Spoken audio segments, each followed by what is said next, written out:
Bonjour Juliette Fronti. Bonjour. Juliette Fronti, maîtresse de conférence IUT Toulouse 3 Paul Sabatier, laboratoire LGTO. Article coécrit avec Anna Glaser, ESCP Business School. Réflexivité et dissonance au sein des organisations, le défi de la transition écologique. C'est dans la revue française de gestion, le numéro 313.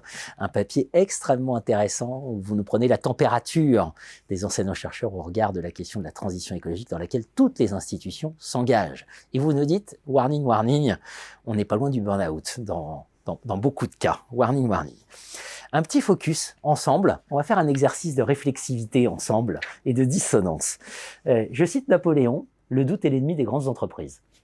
Dans votre papier, vous nous citez notamment les travaux d'Alveson et Spicer, 2012, Spicer qui est connu pour être un peu provoque aussi, et qui nous dit en gros qu'il faut parler de stupidité fonctionnelle. Alors, les organisations elles sont gouvernées par la stupidité fonctionnelle. D'abord parce que ça leur procure un sentiment de certitude qui leur permet de fonctionner sans heurts, et ensuite parce que ça leur épargne des frictions. Voilà. Et le doute et la réflexion, ça crée de la friction. Alors là, je me suis dit, en vous lisant, on est au cœur de tous les débats de l'enseignement supérieur. Ceux qui veulent mettre de la transition écologique partout nous disent c'est l'anthropocène, etc., etc. Et ceux qui nous disent mais à la fin on n'aura même plus le droit d'enseigner de la gestion. Voilà, donc il y a quand même un petit sujet. Alors j'ai envie de dire, qui est stupide dans cette affaire? Ou plus exactement, peut-on fonctionner sans stupidité? Oui, alors c'est une question difficile. Quand on a choisi de prendre ce cadre théorique de la stupidité organisationnelle, ce qui nous a intéressés, c'est le moment de blocage en fait qui intervient dans les organisations quand les individus qui forment cette organisation se mettent en réflexivité, c'est-à-dire en questionnement, et donc vont venir chercher à faire bouger les lignes.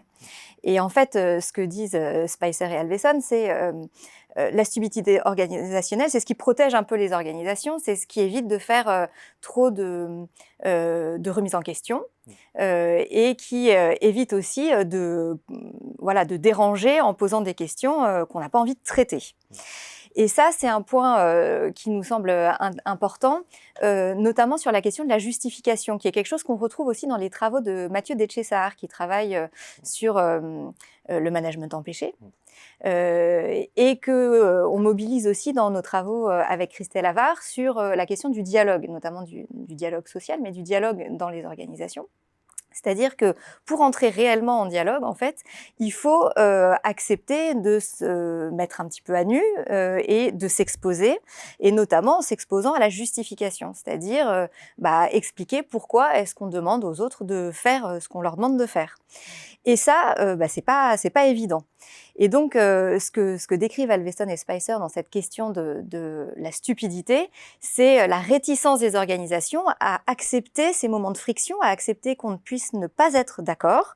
Et ça, c'est très difficile dans notre mode de pensée, dans notre mode de fonctionnement. Quand quelqu'un n'est pas d'accord, c'est que forcément, il est dangereux ou qu'il n'a rien compris.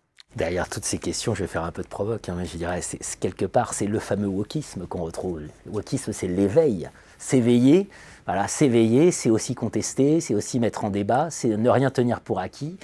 Et ça peut emmener un peu loin, parfois aussi. Donc, mais c'est ça. Alors, c'est vrai d'où ma question, est-ce qu'on peut fonctionner sans stupidité ? Toutes les décisions en entreprise ne nécessitent pas d'être mises en perspective et d'être questionnées et discutées.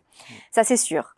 Mais ce qu'on a pu observer dans nos différentes recherches sur la réflexivité, c'est que quand on met en réflexivité, par exemple, des cadres dirigeants, ils vont aller interpeller leurs codires.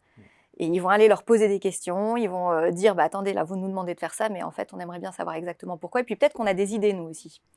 Et donc, du coup, c'est cette mise en dialogue. C'est pour ça que, pour moi, tout ça, ça va ensemble, quoi. C'est très juste. Je vais finir par une citation. Paul Valéry, ce qui n'est pas fixé n'est rien, ce qui est fixé est mort. Donc finalement, il faut composer chacun avec sa part de stupidité. De toute façon, on est toujours le stupide de quelqu'un, on ne peut pas dire le con. Voilà. Merci à vous. Merci.